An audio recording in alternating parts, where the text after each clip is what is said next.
Joe White from Get Life Coaching, and welcome to another edition of Live Free. So today we're going to talk about that subject, the subject of love. You know, back in the 80s, there was this movie that, God, I loved so much. It was called Idolmaker. And it starred an actor named Ray Sharkey. And he was freaking brilliant in this.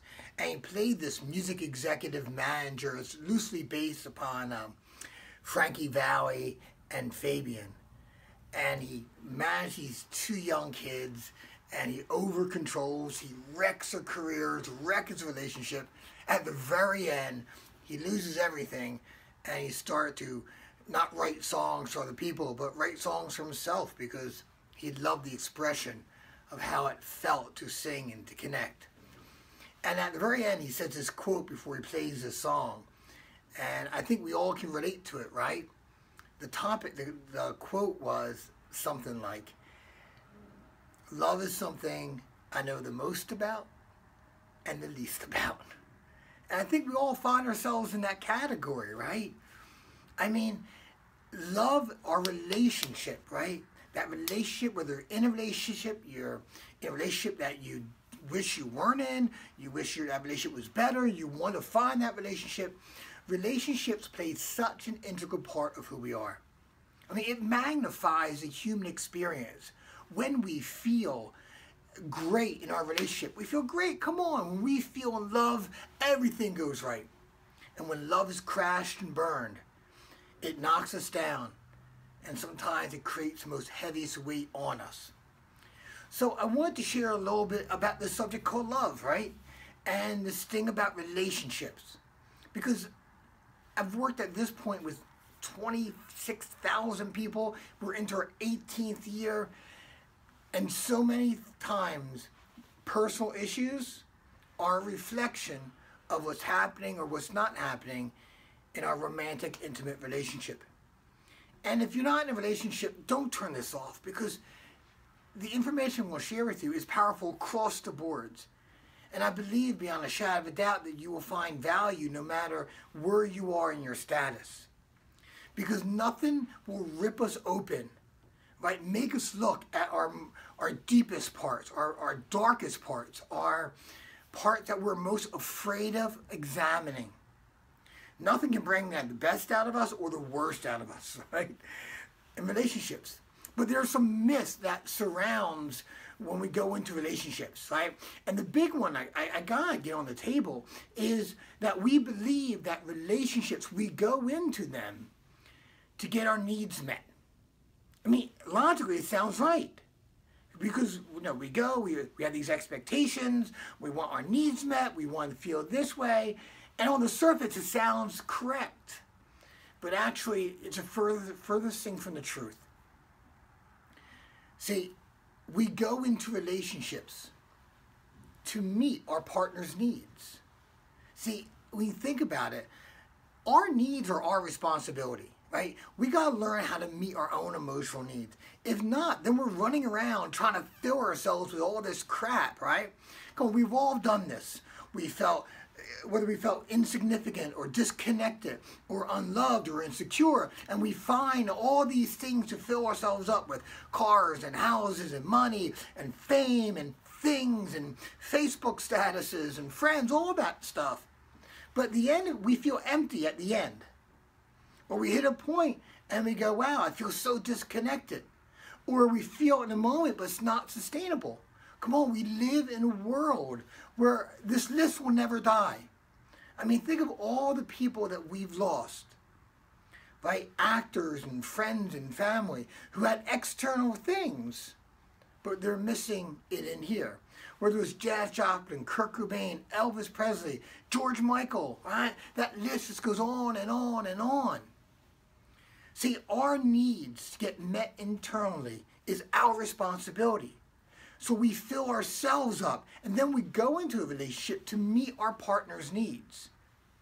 See, we go in a relationship to meet our own needs first, then it goes down to conditional love. That's where we get caught in the expectation. What happens is I meet your needs and you meet my needs, but if my needs don't get met, wow, I'm going to stop meeting your needs, right? Or I'm going to pull back, I'm going to punish you. It may not always be a conscious choice, but come on, we've all been there, haven't we? Right? We shut down, we withdraw, we turn our backs on the person that we love the most. Conditional love is where too often we all get hooked. Right? I do this if you do that. Some people call it trading. Some people call it bartering. Some people call it whoring. Yeah, it's whoring. But no matter what you call it, it's the same. See, as a father, my daughter has taught me many, many valuable lessons. Right? And one of the traps as a single dad that I know I can't fall into is the other myth that it's never my child's responsibility to meet my needs. Right? Now, in the back end of the relationship, in the process, yes, I get my needs met. But I can't go into that relationship expecting her to meet my needs. I'm her father. So it's my responsibility to meet her needs. But too often, right, if our needs don't get met with our spouse, our significant other, with other areas, we go to our kids. And we create that level of obligation to it. But I got to be honest, no matter what my daughter does, I may like her, I may not like her. I may be a little bit upset, but my love for her is never conditional. I never question it. I never make her question it. Because as a parent, it's easy to love your child unconditionally. In a relationship, it's the same mechanism, but very often much more challenging to do. Because we have different rules. Now, in the end of the process, absolutely. If you're in a relationship and you're meeting your partner's needs and they're not meeting your needs over a long, long, long period of time, maybe you need to examine it. But see, for many people, they get caught in the try syndrome. Why try to meet their needs? Try is code that means you'll do everything you feel comfortable when doing. Right? Everything that's easy for you, that's not difficult. Look, it's easy to have a great relationship when you're in love. But when love is strange, when love is compromised, do we open our hearts and love that person even more unconditionally? Or do we pull back and go into protection mode? So no matter where you are in your relationship, right, we gotta hold ourselves to a higher standard. That's what I mean when we gotta divorce our expectations. What should happen, what may happen, what you want to happen. Sometimes our standards have to be higher than what we want in that moment. To make it simple, there was a writer named Leo Pascali. I remember this quote I read forever ago, and he said, "Do you rather be right or in love? Because some days you can't have both." Right? And maybe my expectation, right, is to be right. But my standard is to be in love. And we can't always have that. We can't always have both. We have to choose our standard over expectation. Our standard has to be we love each other unconditionally. The standard has to be that no matter what happens, we go to meet our partner's needs. And if we're not doing a good job at that, or they're kind of blocking it, we got to either find a way to change what we do or find a way to connect to them. We just can't settle, and that's what we do too often. We settle for okay. We settle for average. We settle for, well, you know, we've been married for 10 years. What do you expect? That's bullshit.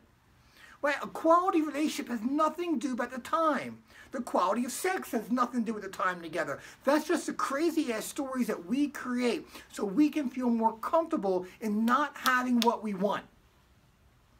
So we got to raise our standards. Figure out our own capacity of love, not our limitations, not our level of comfort or familiarity. To choose a higher standard.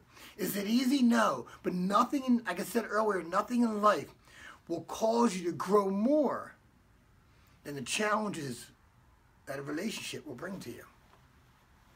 Right? You know, my dad said this to me a long time ago. He said, you know, if it's easy, son, everybody would do it. And of course it's not easy.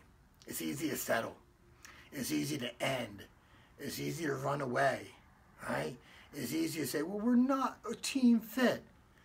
Or I gotta be me first. Any fool can run. Someone who's courageous in love will find a way to stay. So I know I usually do 3 minutes. I'm looking at the clock right now. I'm like 10 minutes. I just get caught up in this. I love sharing about this because helping people to align themselves to the masculine, their feminine energy, getting people aligned back in relationships that they should be in, helping to repair, to bring back from the brink of, ending it all. We define our lives by our relationships that we're in. I put a lot of stock in this. And I'm real excited here. I was thinking, should I say this? Should I not say this? I just want to kind of leak this out, right? I guess it's really not a leak if it's coming from me. But we're putting together an audio program, like a home study, a master class called The Essence of Self. And I'm so excited about this. And it's going to be about 3 or 4. We're still kind of putting this all together. We're shooting for a February release of this. And it's going to be a whole section, right? A whole audio program on masculine energy, right? So if you have masculine energy, how to live in it more, how to appreciate it more, how to flourish in it more. And if you're with someone who has a lot of masculine energy, how to understand them. And then we're going to do the same thing for feminine energy, right? How to connect with it and feel it and live in it and thrive in it. And if you have more masculine energy, how to understand feminine energy. And then we're going to bring these 2 components. And for the third part is how do we bring them into a relationship? And there's going to be a workbook included, and it's going to be a recorded program, but it's going to be something that you're able to do and not just listen to, but have an active participation in, plus a few other surprises connected with it also. And we're going to do a really big, huge pre-sale for it. So just be on the lookout for this, right? It's called The Essence of Self, and it's just, let's say, January 9th, 10th, something like that. So you'll probably hear in the next few weeks. But listen to what I've said before. Listen again to this recording, because there's powerful information. And getting it here and living it here is 2 different worlds sometimes. Because we know it doesn't mean that we'll do what we know. And that's true anywhere, especially true in relationships. Trust me, right? I've been in enough relationships at almost 50 now, right? I'll be 50 in a month. To understand, even though I know all this stuff, sometimes I shoot myself in the foot. So get back in your hearts, meet their needs, love unconditionally, right? Be who you are really meant to be, individually and in relationships too. So I wish you an amazing day. And until next time, Joe White from Get Life Coaching. Live free. Bye-bye.